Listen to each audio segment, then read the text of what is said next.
Hello.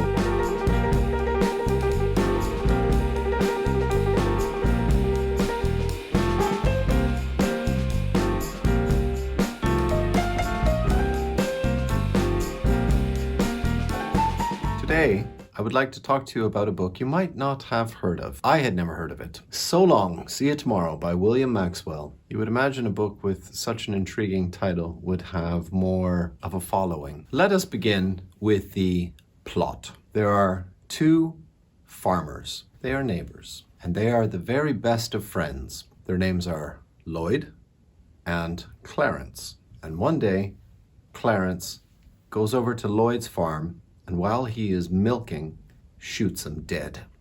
Because Lloyd has been having an affair with Clarence's wife. Now, you're probably sitting there saying, Grant, you're not supposed to give away all the important information. This happens in the first 5 pages, the very beginning of this short novel, 135 pages. Well then, what happens next? As far as the plot is concerned, very little happens next, almost nothing. What William Maxwell has tried to do with unbelievable success is that he's decided to put the climax of the novel at the very beginning and have the rest of the book what would normally come beforehand.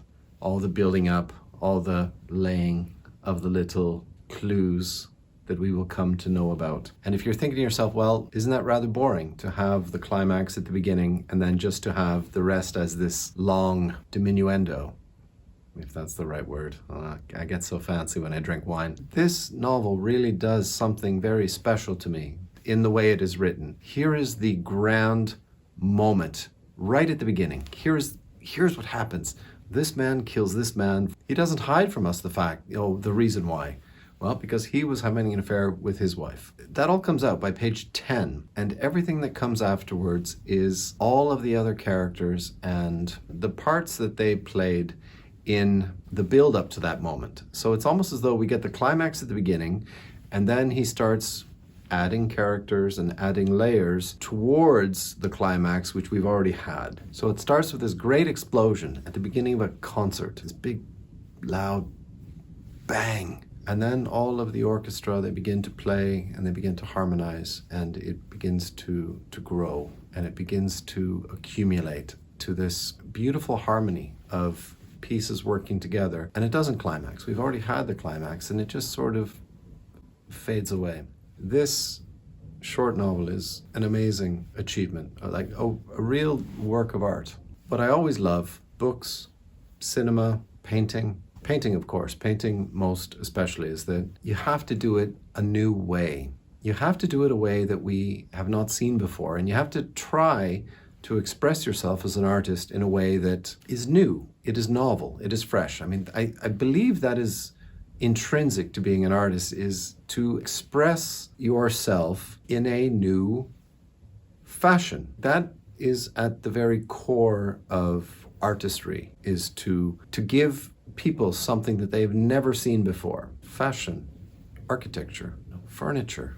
Do it in a way that surprises us. Do it in a way that it shocks us. You're going back home and you're saying to yourself, I have never seen anything like that before in my life. I believe that the greatest achievements in artistry, William Maxwell has done it with this novel. He gave us the climax in the first 5 pages. Imagine that. Even that in itself is not the greatest achievement of the novel. The most spectacular thing about it is that we keep reading. It continues to be very engaging and very mysterious. Like all the while I was reading this book, I kept thinking to myself, okay. Like it was almost like you were on the outside of a house, and inside the house they were showing movies, and all you could do was kind of run around the outside of the house and peer in through the different windows. As you did that, you had to try to imagine what was happening in the movie, like based on your different perspectives running around the house. That's how I felt about reading this book, that it was just such a, he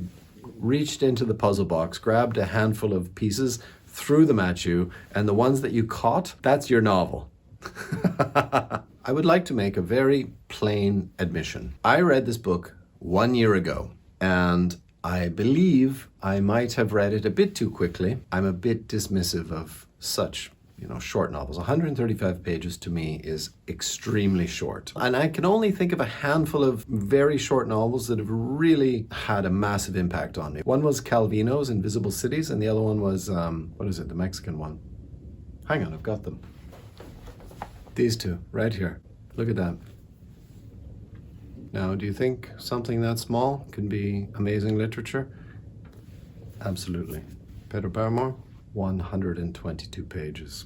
Exquisite. Calvino, Invisible Cities, 148 pages. But apart from those two novels, I'm always a bit skeptical when it comes to the very short novel. And so last year when I read this book for the first time, I guess I just didn't take it seriously enough. When I got to the end, I really felt a bit lost because of the way the story was told. There are these two farmers, there is a murder, here is the situation. Okay, yes, I understand that.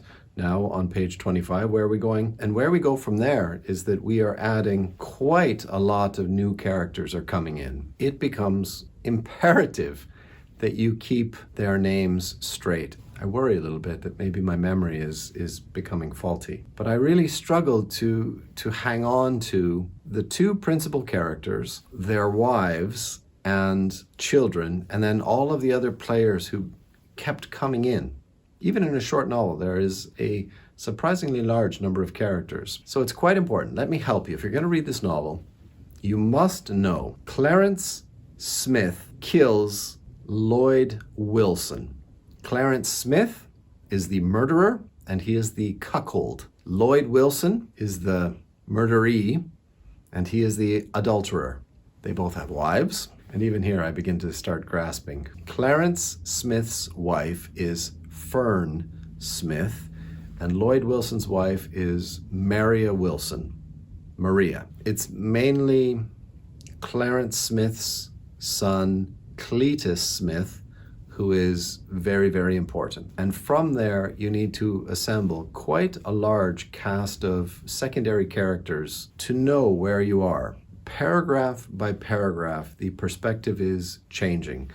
In fact, in the second half of the novel, quite an unusually large number of the paragraphs are told from the dog's point of view. The dog, Trixie. Trixie is watching what is happening, and she is curious, concerned. She's waiting for the boy. The boy doesn't come anymore, and she's worried about the boy. And now the man is tying her to the tree, and she doesn't know why she's being tied to the tree, because that's quite an unusual thing. I don't know how you feel about dogs. I think you're going to like this one. I like dogs. It is just this constant carousel of changing perspectives, and you need to be on your nimble toes to keep up with the changing perspective throughout this novel. But I think if you just maintain the Clarence, Lloyd, this one kills that one because he was sleeping with his wife. And what about his wife? She ran away because she knew that he was sleeping with his wife. Keep that in your mind.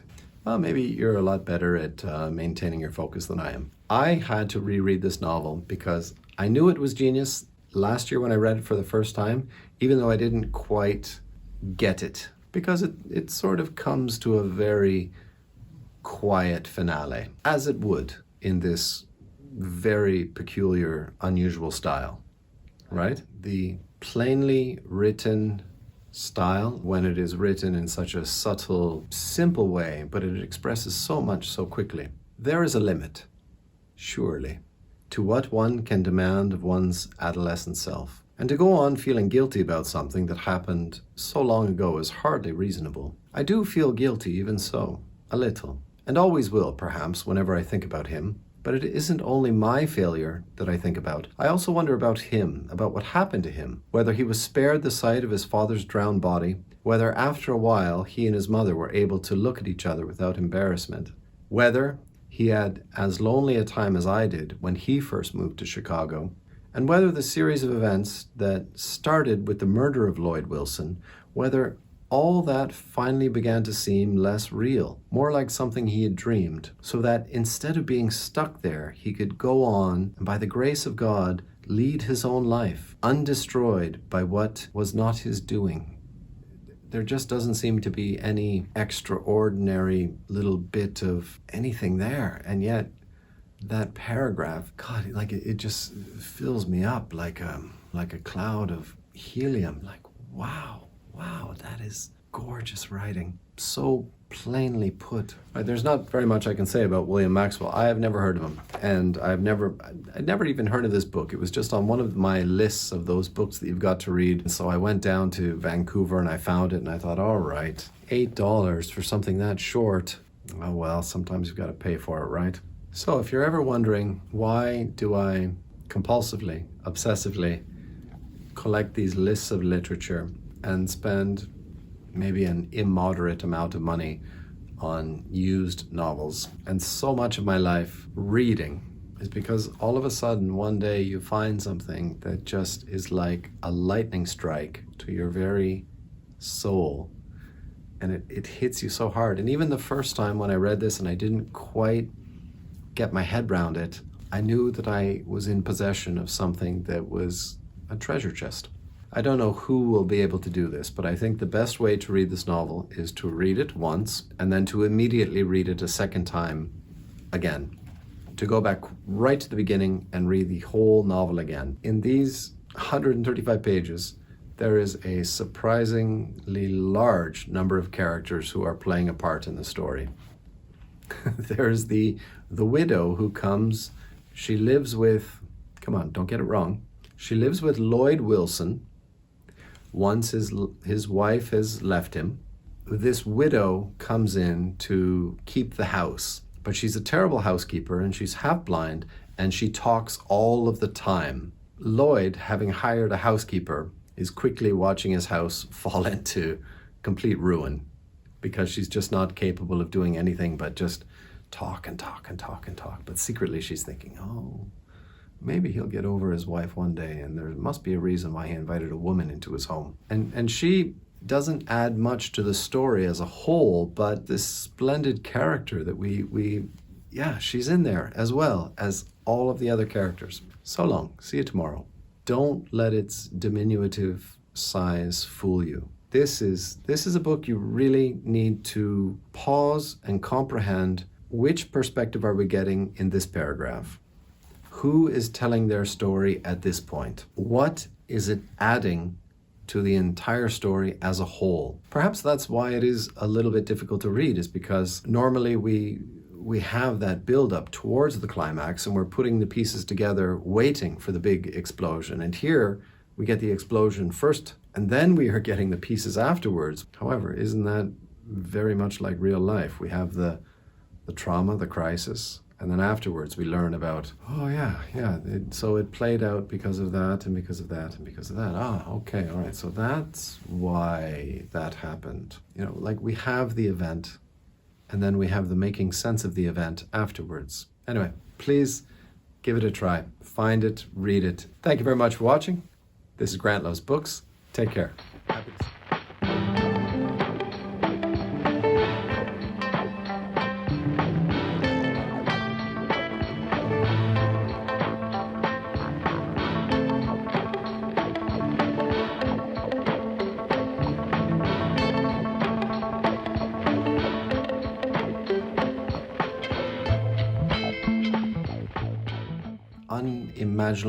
Unimaginably, that's what happens when I drink wine, until it becomes this unimaginable, God damn it.